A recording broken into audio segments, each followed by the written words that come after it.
com o direito a título mundial de Max Verstappen. E nesse sentido, até já tem pergunta, Rico, da galera sobre o campeonato de construtores. Você já passou por isso tangencialmente no comentário anterior, mas como eu dei uma olhada aqui no chat, teve pessoal perguntando sobre a questão, acho que vale a gente destacar isso. Mais 2 etapas, uma delas com corrida sprint, o GP do Qatar na próxima semana. Las Vegas foi a primeira perna de uma rodada tripla que encerra o campeonato deste ano. Agora, com o campeonato de pilotos devidamente definido, todos os olhos se voltam para o campeonato de construtores. E aí você falou sobre a tendência recente, né? E aquela extrapolação que dá para fazer para ter ali uma noção razoável do que pode vir a ser a disputa de construtores, mas particularizando para as pistas que vêm no decorrer do campeonato aí, notadamente Qatar e Abu Dhabi, que fecha a temporada. Rico, você vê alguma tendência específica pró-Ferrari, pró-McLaren? Se puder detalhar um pouco mais essa questão, acho que a galera vai ficar feliz de ouvir também. Rico? Eu vou preencher aqui o gráfico para mandar para vocês antes do final do programa, talvez. Vou tentar aqui.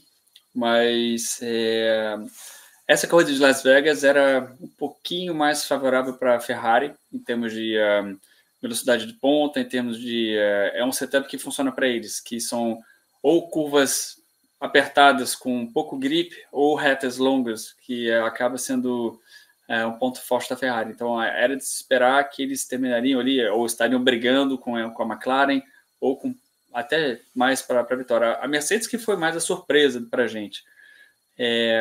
Já a corrida do Qatar já é um circuito mais misto, sabe? E Abu Dhabi também. Então, acho que essa vantagem que a Ferrari teve aqui em Las Vegas não vai ser tão grande, ou vai equilibrar muito mais para as próximas corridas.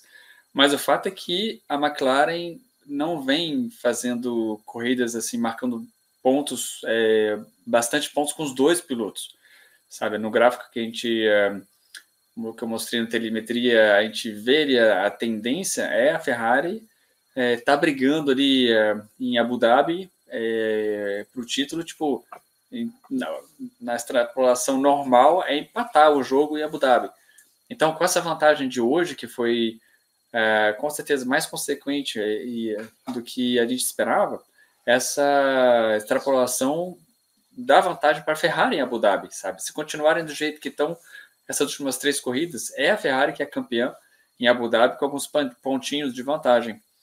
Mas vai ser interessante de ver se a McLaren consegue colocar tudo junto para fazer o Piastri marcar pontos também com o Norris, ver se o Norris agora que não tem mais que garantir o resultado, tipo, já acabou o piloto, se dá uma liberada nele também, tipo assim, não precisa mais garantir, você pode mandar um banzai total ali, ou se ao contrário, se ele vai ficar tipo, a gente está liderando, vamos garantir aqui os nossos pontos, se for bater com a Ferrari e os 2 ir para fora, a vantagem é da McLaren.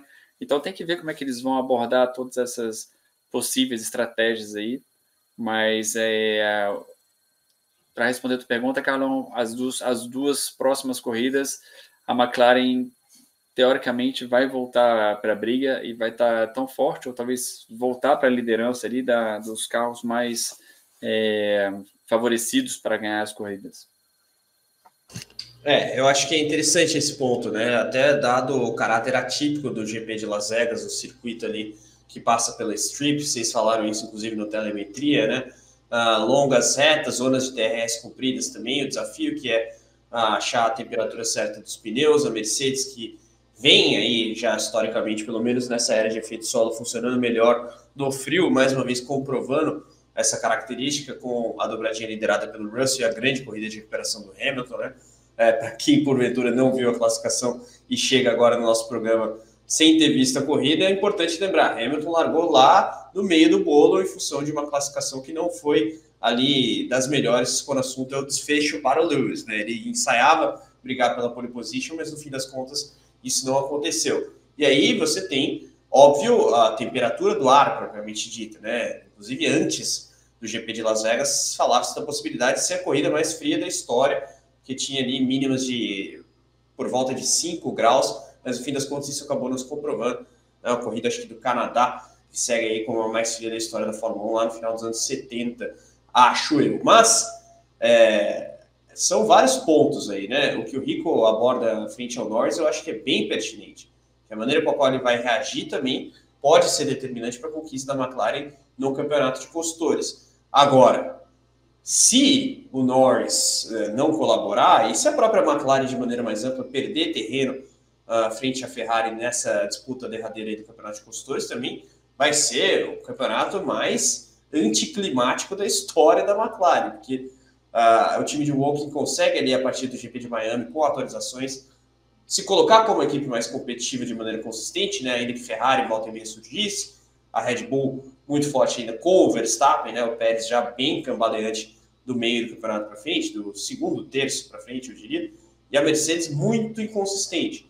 A McLaren não pode perder esse campeonato, né? E o Piastri também vem aí bem discreto nas últimas etapas, para dizer o mínimo. O Rico passou por alguns pontos relativos ao australiano, que já vai concluir na sua segunda temporada na Fórmula 1, e mais uma vez com a Kane Norris, né? A galera também gosta de clicar com o Lando, mas se você olha o retrospecto recente dos dois e a perspectiva de campeonato como um todo, né, de maneira mais ampla, o Norris conseguiu aí se impor de maneira consistente na comparação com o Piastri. Piastri que teve seus momentos ali, aquela largada em Monza, né? O GP de Itália foi um tanto tenso para a McLaren, imagino eu, mas não conseguiu aí se cacifar para brigar pelo título mundial, e até falou sobre as ordens de equipe antes desse GP de Las Vegas, né?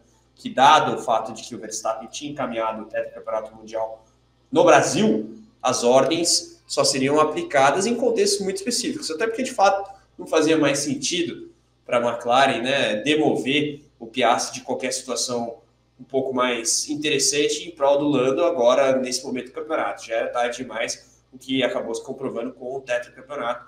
E o Verstappen, aliás, vai ficar, digamos, avaliando como ranquear esse título mundial em termos de dificuldade, de desafio pessoal para ele, porque 23 foi barbada, né, Rico? Acho que dá para colocar dessa forma. Um campeonato em que teve apenas uma vitória não Ferrari ao longo de todo o ano.